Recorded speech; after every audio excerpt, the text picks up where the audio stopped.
Apabila usul ditolak tanpa ditimbang, suara dibungkam, kritik dilarang tanpa alasan, dituduh subversif dan mengganggu keamanan, maka hanya ada satu kata, lawan. Kalimat ini penggalan dari sebuah puisi dengan judul Peringatan.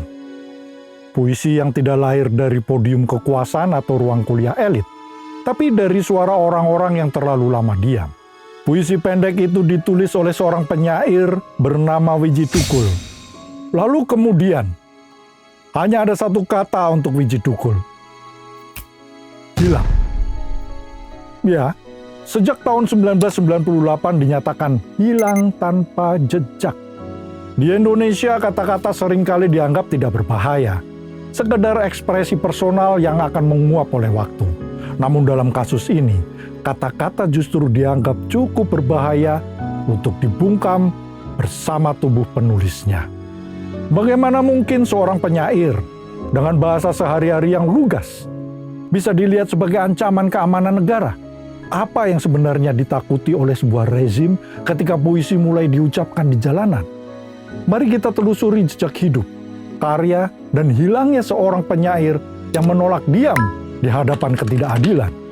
Tonton terus sampai selesai agar paham bahwa kebebasan berekspresi pernah punya sejarah kelam.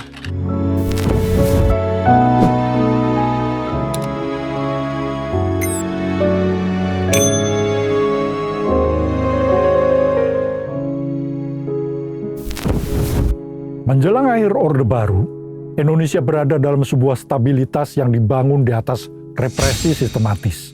Militer melalui doktrin dwifungsi ABRI, sekarang namanya TNI, tidak hanya bertugas menjaga keamanan, tetapi juga mengelola politik, pemerintahan, dan birokrasi sipil. Dalam sistem ini, kritik bukan sekedar perbedaan pendapat, melainkan potensi gangguan terhadap ketertiban nasional. Aparat keamanan menjalankan operasi intelijen yang menyusup ke organisasi masyarakat, kampus, dan kelompok seni. Undang-undang anti subversi menjadi alat hukum yang lentur, bisa digunakan untuk menjerat siapapun yang dia anggap menyimpang dari garis resmi pemerintah atau negara. Demonstrasi dibubarkan, aktivis ditangkap, dan stigmatisasi ideologis menjadi senjata utama untuk mematahkan solidaritas sosial. Widji Tukul lahir 26 Agustus tahun 1963 dengan nama Widji Widodo di Kampung Sorogenen, Solo, sebuah wilayah padat yang dihuni buruh, tukang becak, dan keluarga miskin kota yang hidup di pinggir pembangunan Orde Baru. Ayahnya bekerja sebagai penarik becak, sementara ibunya menjalani hidup dengan kesederhanaan yang keras. Hal ini membentuk pengalaman awal Widji tentang ketimpangan sosial dan ketidakadilan struktural. Pendidikan formalnya terhenti di tingkat menengah pertama karena keterbatasan ekonomi yang memaksanya bekerja sejak usia muda untuk menopang keluarga. Namun putus sekolah justru membuka jalur lain baginya untuk belajar melalui ruang-ruang kesenian rakyat. Widji mulai aktif di kelompok teater jalanan dan komunitas seni di Solo. Tempat kata-kata tidak diajarkan sebagai estetika semata, tetapi sebagai alat komunikasi dan keberpihakan. Pada akhir dekade 80-an, Widji mulai berinteraksi dengan dunia teater yang lebih luas, terutama melalui bengkel teater yang didirikan oleh W.S. Rendra.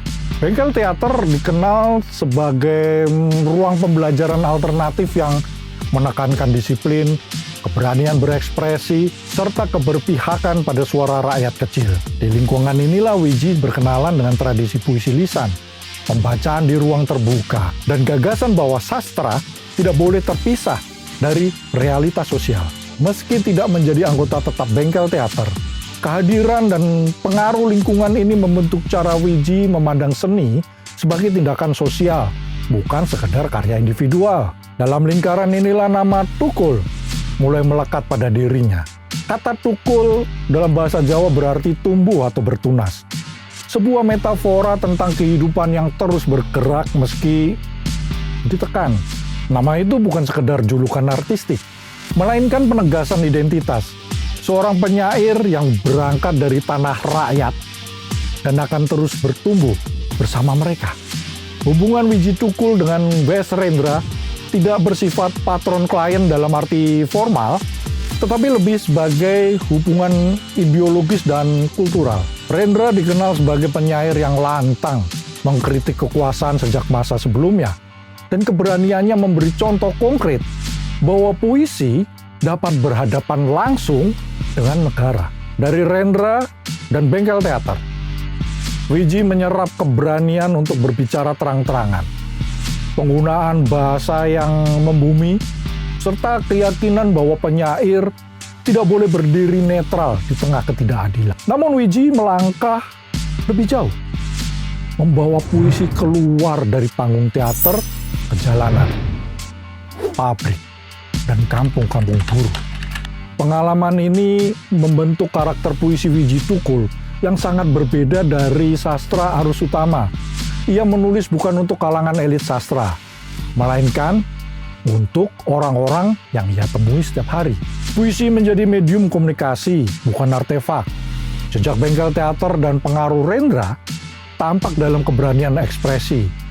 Tetapi, Wiji mengolahnya menjadi bahasa yang lebih kasar, lebih langsung, dan lebih politis. Dari sinilah lahir seorang penyair kampung yang puisinya kelak dianggap cukup berbahaya untuk diburu oleh negara. Puisi-puisi Wiji Tukul menolak keindahan yang steril. Bahasanya kasar, langsung dan seringkali terdengar seperti teriakan. Ia tidak berusaha menyenangkan pembaca, melainkan menggugah kesadaran mereka. Tema-tema yang ia angkat berkisar pada kemiskinan struktural, ketimpangan kekuasaan, dan kekerasan negara yang menimpa warga biasa. Dalam puisi seperti Peringatan, lalu Bunga dan Tembok, kata-kata berubah menjadi perlawanan simbolik terhadap tembok kekuasaan yang menutup ruang dialog.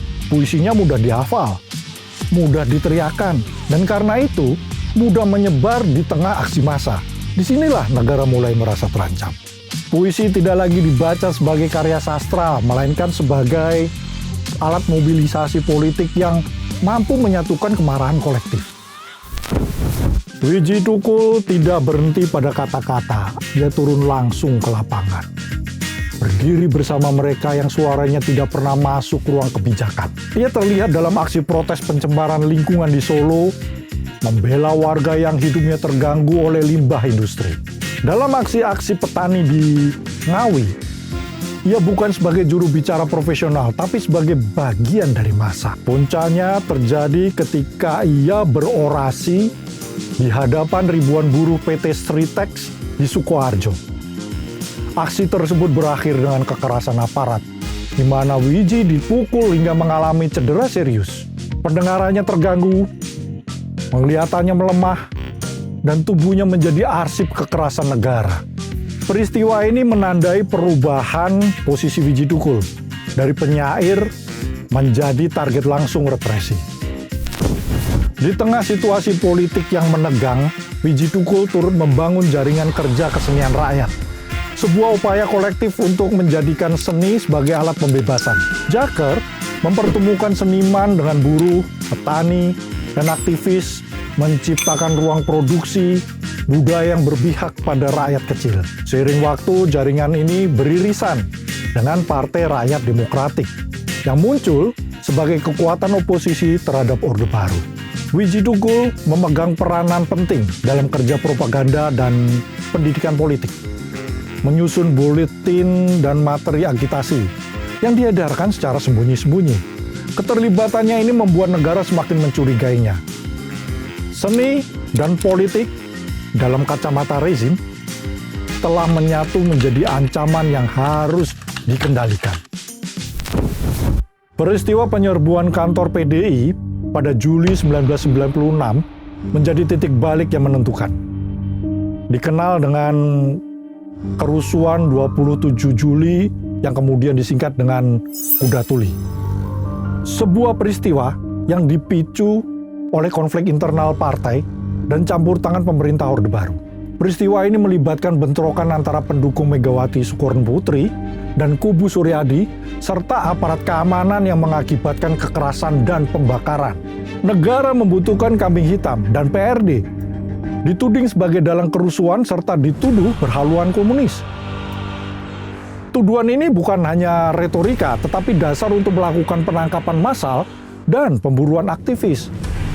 Wiji Tukul masuk dalam radar aparat sebagai bagian dari jaringan yang dianggap berbahaya. Jakar dipetakan, dianggap identik dengan Lekra, sayap organisasi di zaman PKI. Anggota Jakar mulai diawasi dan ruang gerak seniman dipersempit. Stigmatisasi ini mengubah posisi sosial Wiji dari seniman rakyat menjadi musuh negara yang sah untuk dibungkam. Menjelang runtuhnya Orde Baru, represi mencapai bentuk paling ekstrim. Aktivis pro-demokrasi diculik secara sistematis dan dalam beberapa gelombang. Mereka diambil dari rumah, dari jalanan, atau dari tempat persembunyian. Sebagian kembali dengan trauma yang mendalam, sebagian lainnya tidak pernah ditemukan. Penghilangan paksa menjadi strategi untuk memutus jaringan oposisi tanpa harus bertanggung jawab secara hukum. Dalam konteks ini, hilangnya Wiji Tukul bukan peristiwa terpisah, melainkan bagian dari pola kekerasan negara saat itu. Setelah Kuda Tuli, Wiji Tukul meninggalkan Solo dan masuk ke dalam kehidupan pelarian. Ia berpindah dari satu rumah aman ke rumah yang lain, hidup dalam nama samaran, dan membatasi kontak dengan keluarga. Meski demikian, ia tetap menulis. Jadi seolah kata-kata adalah satu-satunya cara untuk bertahan. Beberapa sumber mengatakan ia sempat terlihat di Malioboro, sebuah ruang publik yang ironisnya menjadi saksi terakhir keberadaannya. Telepon terakhir kepada keluarga pada awal 1998. Menjadi jejak komunikasi terakhir yang diketahui. Setelah itu jejaknya menghilang sepenuhnya. Sumber lain menyebutkan Wiji sempat kabur hingga Kalimantan. Dari Februari 1998 tidak ada kabar yang jelas atau terang tentang keberadaan Wiji Tukul. Namanya masuk daftar orang hilang yang diduga menjadi korban penghilangan paksa. Negara tidak pernah memberikan penjelasan resmi. Tidak ada makam, tidak ada kepastian, hanya ruang kosong yang ditinggalkan. Kasus ini menjadi simbol kegagalan negara dalam menuntaskan pelanggaran hak asasi manusia berat. Hilangnya Wiji Tukul bukan hanya kehilangan bagi keluarganya, tetapi luka kolektif dalam sejarah bangsa. Di tengah keheningan negara, keluarga Wiji Tukul memilih untuk bersuara. Istrinya, Mbak Sipon, bersama anak-anaknya menjaga ingatan tentang Wiji melalui arsip, diskusi publik, dan keterlibatan dalam gerakan hak asasi manusia. Mereka bergabung dengan jaringan keluarga korban penghilangan paksa yang terus menuntut kebenaran. Aksi Kamisan menjadi ruang simbolik perlawanan terhadap lupa. Dalam diam yang dipaksakan negara, keluarga korban justru menciptakan suara yang bertahan. Nama Wiji Tukul terus hidup dalam berbagai medium. Puisinya dinyanyikan ulang, ditulis di tembok kota, dan dihidupkan melalui film dan dokumenter. Kehadirannya dalam budaya populer bukan sekedar nostalgia, tetapi pengingat akan sejarah kekerasan yang belum selesai. Isu-isu yang diperjuangkan Wiji Tukul masih hadir dalam politik Indonesia hari ini. Ketimpangan sosial, kekerasan aparat, dan pembungkaman kritik belum sepenuhnya hilang. Puisinya terus dikutip, karena realitas yang ia kritik masih dirasakan banyak orang. Pertanyaan yang tersisa adalah pertanyaan moral bagi demokrasi itu sendiri. Wiji Tukul pernah menulis agar kita tidak diam ketika hak dirampas. Ia menghilang, tetapi kata-katanya tetap hidup. Selama kebenaran belum diungkap dan keadilan belum ditegakkan, puisinya akan terus bergema. Mungkin benar, hanya ada satu kata, tapi kata itu masih menunggu jawaban dari negara dan dari kita semua.